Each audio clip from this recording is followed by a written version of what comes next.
Aroor vision news ചാനലിലേക്ക് സ്വാഗതം. വാർത്തകൾ വിശദമായി.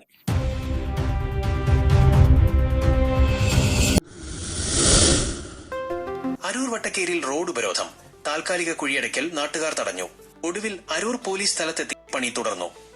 അരൂർ വട്ടക്കേരിൽ ക്ഷേത്രത്തിലേക്കുള്ള പ്രധാന പാതയായ NREP റോഡിലെ കുഴികൾ അടിയന്തരമായി അടയ്ക്കാനുള്ള ശ്രമം നാട്ടുകാർ തടഞ്ഞു. റോഡിന്റെ ശോചനീയാവസ്ഥയ്ക്ക് താൽക്കാലിക പരിഹാരമല്ല, മറിച്ച് ശാശ്വത പുനർനിർമ്മാണമാണ് വേണ്ടതെന്ന് ആവശ്യപ്പെട്ടായിരുന്നു പ്രതിഷേധം. ഒടുവിൽ അരൂർ പോലീസ് സ്ഥലത്തെത്തി നാട്ടുകാരുമായി ചർച്ച നടത്തി അനുനയിപ്പിച്ച ശേഷമാണ് കുഴികൾ നികത്തുന്ന പണി പുനരാരംഭിച്ചത്. ഉത്സവത്തിന് മുന്നോടിയായുള്ള തിരക്കിട്ട നീക്കം.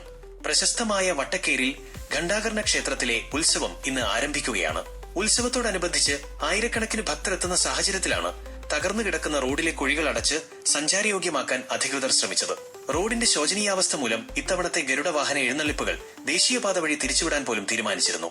ഈ സാഹചര്യം ഒഴിവാക്കാനാണ് അവസാന നിമിഷം കുഴിയടയ്ക്കൽ തുടങ്ങിയത്. ജനരോഷം ശക്തം. മഴക്കാലത്ത് അതീവ ദുരിതം വിതയ്ക്കുന്ന ഈ റോഡിന്റെ അവസ്ഥ മാധ്യമങ്ങളും പൊതുജനങ്ങളും നിരന്തരം അധികാരികളുടെ ശ്രദ്ധയിൽപ്പെടുത്തിയിരുന്നതാണ്. ഫണ്ട് അനുവദിച്ചിട്ടും നടപടിയില്ല.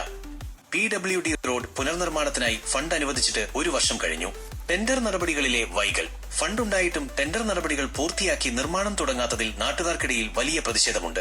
താൽക്കാലിക പരിഹാരം വേണ്ട, ഓരോ തവണയും ഉത്സവം വരുമ്പോൾ മാത്രം കുഴിയടയ്ക്കുന്ന രീതി അംഗീകരിക്കാനാവില്ലെന്നാണ് നാട്ടുകാരുടെ നിലപാട്.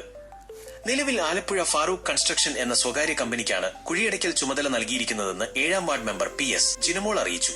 വരും ദിവസങ്ങളിൽ റോഡിന്റെ പുനർനിർമ്മാണ നടപടികൾ വേഗത്തിലാക്കണമെന്ന ആവശ്യത്തിൽ ഉറച്ചു നിൽക്കുകയാണ് പ്രദേശവാസികൾ.